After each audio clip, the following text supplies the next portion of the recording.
The first is the Harvard Group Scale of Hypnotic Susceptibility. And this one was developed to assess hypnotizability in a large group of people. So for example, if I was going to measure your susceptibility and we're all here in the meeting, this is the one that I would use. The second is the Stanford Hypnotic Susceptibility Scale. And this one was designed to be used more sort of one-on-one, in which subjects are run individually. There's some slightly different kinds of things that would be hard to do in a group setting, but it's thought by many to give you sort of a better estimate. Now in the Harvard test, once we go through all those examples, the person sort of writes down what they did and turn in their form. In the Stanford test, the clinician or the person actually doing the assessment is the one that records the responses. Here are some examples of what's on the scales. We'll start with the Harvard scale. If you're curious, the actual testing and scoring booklet is free online at that website. The first item involves head falling. Now in some versions you'll see this as postural sway. In fact, if the person is standing up, they'll usually use the postural sway version. If the person is seated, they'll usually use the head falling version. The subject closes his or her eyes and is told he's falling backwards. Okay. Well, if he sort of leans forward to compensate or otherwise shifts his posture to try to compensate, he gets a point for that item. Okay. Eye closure, subjects are told that their eyes are becoming very heavy. This is the stereotypical one, you probably heard this, becoming very sleepy. Your eyes are so heavy you can hardly keep your eyes open. You'll sign over all your money to me. Okay. Anyway, if a subject closes his or her eyes, they get a point for that item. Hand lowering is another option. Subjects extend their arms in front of the body, told their arms are heavy, so heavy they can't keep them from falling. If they actually do go down, they get a point. Arm immobilization, the arm is too heavy to be moved, then they're told to move it, and if they don't move it, they get a point. Finger lock, fingers in both hands are interlocked, and they're told their fingers have become a solid mass, they can't separate them, then they're told to separate them, and you'll see them doing things like that, and if they don't separate them, they get a point. What else? Arm rigidity, arms extended straight out, subjects are told that the arm can't be bent, so somebody might come along, try to do that, try to collapse it. If you've done martial arts, this is called extending ki, by the way, so the arm doesn't bend. Okay. If their arm doesn't bend, they get a point for that. Hand movements, that's actually what we did earlier. Verbal or communication inhibition. The hypnotist suggests that if a person's asked their name, they're not going to remember it. They're not going to be able to say what it is. Ninth item is fly hallucination. Individual is told there's a fly buzzing about his head. The fly is becoming more and more annoying. If the people make swatting motions or do things that seem to indicate they perceive a fly, they get a point. Eye catalepsy. Person closes his eyes. It suggested the eyes have been glued shut. They feel that way. A person can't open them, so the person's been challenged. Go ahead, open your eyes. Do it. Post-hypnotic suggestion. Subjects are told that after the session is over, they'll feel like changing chairs when they hear a tapping sound. They usually pick something fairly innocuous in this case. Nobody clucks like a chicken. Okay. Ours don't too. The final item is hypnotic amnesia. Seeing if the person can just remember everything they did. So they come out of hypnosis and they're told to write down everything that you did. And if they don't remember it, they get a point for having amnesia. They're just not paying attention. Stanford scale involves many of the same items, but it also has some more cognitive tasks, like a taste hallucination. So imagine that you're tasting something like a rich hot fudge chocolate sundae, and if they're starting to drool and make other signs that they're actually experiencing that, then they get a point. What else do we have? Eye closure is the same. The mosquito hallucination is a lot like the experience of a fly. I guess they had more flies in Boston than mosquitoes. Amnesia, by the way, is an inability to smell. So in the amnesia suggestion, the person is told that he or she can no longer smell anymore. So a substance with a strong smell is then stuck under their nose. And if he or she doesn't react, that's considered evidence of hypnotic amnesia. So they get a point for that. Age regression involves going back to typically the second grade. Then they have to explain what's going on, what's happening on the playground, who's pulling your pigtail or stealing your pencil or whatever. Do they use vocabulary that is age consistent in that, or do they use an adult style of speaking to describe a childhood experience? If they're going to get a point for this, they have to use like age equivalent or age appropriate responses. Again, the testing and scoring booklet for this is also available free on the web. In both of these tests, they're very easy to score. All you do is add up the items that they successfully executed. And if they did all 12, they'd have a score 12. If they did 6, they'd have a score 6. Scores ranging from 10 to 12 are considered highly hypnotizable. From 5 to 9, moderately hypnotizable. From 0 to 4, it's low. Some people will say 1 to 4 is low and 0 is simply non-hypnotizable. So occasionally you'll see that broken down that way. But generally, the more of those items you get points for, the greater your hypnotic susceptibility is considered to be. These scores, by the way, are very stable over time. When they've been re-administered 10 years after the person first took them and 25 years after the person first took them, they're very consistent. Okay. So your hypnotic susceptibility seems to be pretty consistent. So have they done any studies on whether that's a choice of the individual, whether how easily Hypnotizable. Yeah, thank you. They are? Stick with me a little bit longer Okay. and I'll get to that. Okay. Is the scale at all related to the susceptibility to dissociation? Yes. And stick with me and we'll get to that too. In fact, it's very strongly related to dissociation. So. Okay, now that you've seen examples of those two common scales, I want to say a little bit more about suggestions.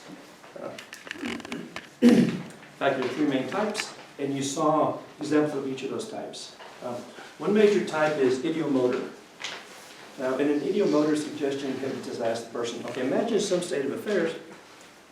If this is true, then that would cause the subject to make some kind of physical movement, the hands together, for example. Magnetic force, that's an idiomotor suggestion. These seem to be the easiest types of suggestions. By easiest, I mean they're the kind that the most amount of people respond to. The second type is the response inhibition, sometimes called challenge suggestions. And this type of suggestion, the hypnotist suggests the subject cannot do something. And usually this involves moving some part of the person's body. Arm rigidity is a response inhibition item. Okay, the arm is so stiff you can't move it. The third type of suggestion is the cognitive, and there are several types of these. First is a positive hallucination. So the person responds like he's perceiving something that's not present, like the fly or the mosquito.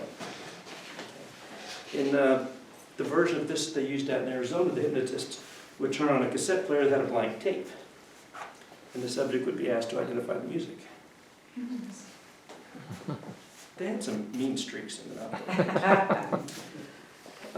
in the Harvard test, it suggested there's a fly buzzing around their head.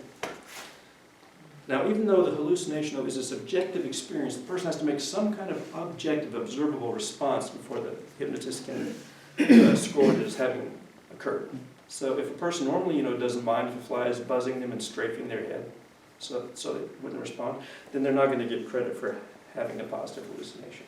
They've got to make some kind of overt, visible response. That's a positive hallucination, perceiving something that's not present. The second type of cognitive suggestion is a negative hallucination, when the subject fails to perceive something that is present. A hypnotist may suggest to the subject that he or she is now deaf, okay, and so won't hear any other sounds than the hypnotist's voice. And they might walk over to the person and make a really loud banging noise. The person doesn't react to the banging noise with a startle reflex like most people would. Okay, they get a point. They didn't seem to perceive it. I wouldn't scare you that way.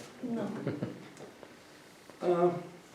The example of a negative hallucination from the Stanford scale is the hypnotist puts a small box in front of the person. Okay. And, actually they put 3 boxes. But the hypnotist says there are 2. Does the person react as if there are 2 boxes or 3 boxes?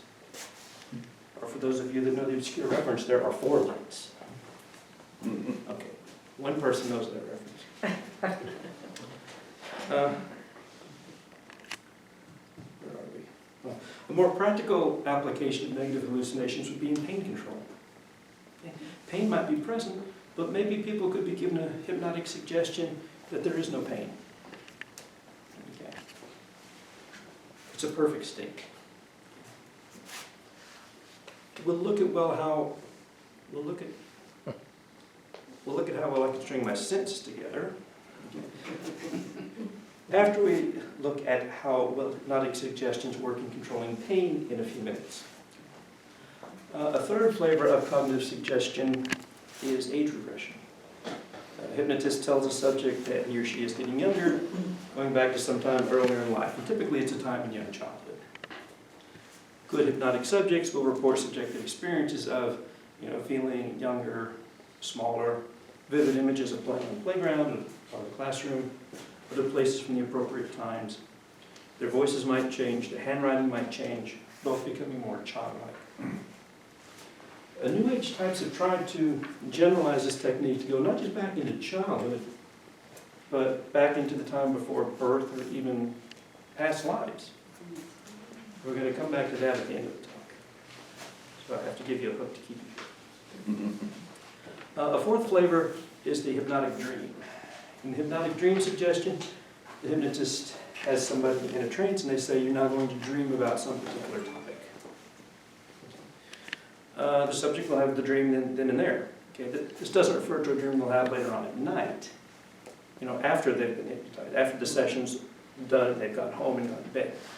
If it did, that would be a post-hypnotic suggestion, which we'll say more about later. Instead, subjects are told they're within the hypnosis session, they're going to dream about some specific content. And they're allowed a few minutes of peace and quiet in which to dream. Then they have to describe their dream. The fifth flavor is post-hypnotic amnesia. And this will actually get a whole slide of its own. 2 types of this. One type is spontaneous, which occurs without suggestion. That's relatively rare, so I'm not going to deal with it too much. The other kind, and in many ways the kind of more interesting kind, is suggested amnesia, where the hypnotist gives a suggestion to the person prior to bringing them out of hypnosis that they're not going to remember something that did happen to them during hypnosis. Okay, the suggestion is to the effect that you're not going to be able to recall anything that happened until I say, now you can remember everything, or until some other specific cue is given. Well, if you have somebody that's highly hypnotizable, you hypnotize them, you give them that kind of suggestion, they come out of hypnosis, you ask them what they remember, they'll tell you nothing. It's kind of like a pleasant nap or something. They're not able to tell you what happened. Now again, if they're really not able to tell you if they're faking it, we're going to come back to that. Low hypnotizables can still report, and they'll look at you like, that's a stupid question. So the degree of amnesia can also vary. It's not an all or nothing thing. One of the important aspects of post-hypnotic amnesia, though, is its reversibility.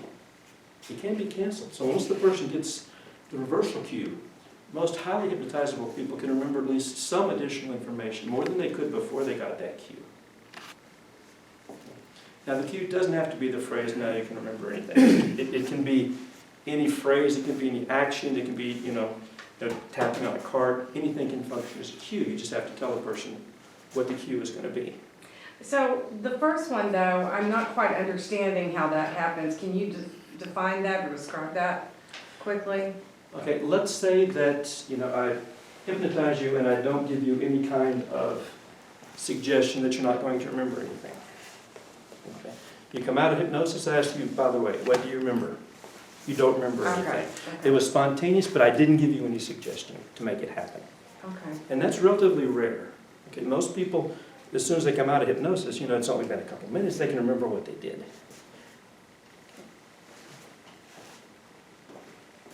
I have a question, please. Yes. So I'm a certified hypnosis practitioner. I don't have an office anymore, but I didn't want people to think that just because they didn't feel the magnet or their hand didn't go up or down, you would usually do a very much longer induction than just telling them to hold their hands out. Of course, but So just I because only they have an didn't do hour. it, yeah, or exactly.